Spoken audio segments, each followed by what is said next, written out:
Hi guys, this is Hardreset Info channel and today I will show you how to set mobile data limit on your TCL 40 NxtPaper. In the first step to do that, we must go to the settings. In it, there we must write mobile data usage. And there we have our mobile data usage. In it we press the gear icon, and after that we can change our mobile data limit. First option, mobile data usage size, where we can change date of each month.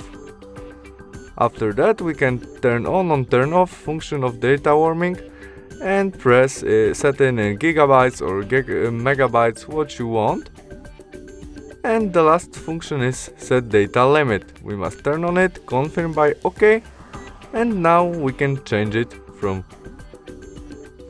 gigabytes, megabytes, and how much you want. And that's all. Thanks for watching. Bye.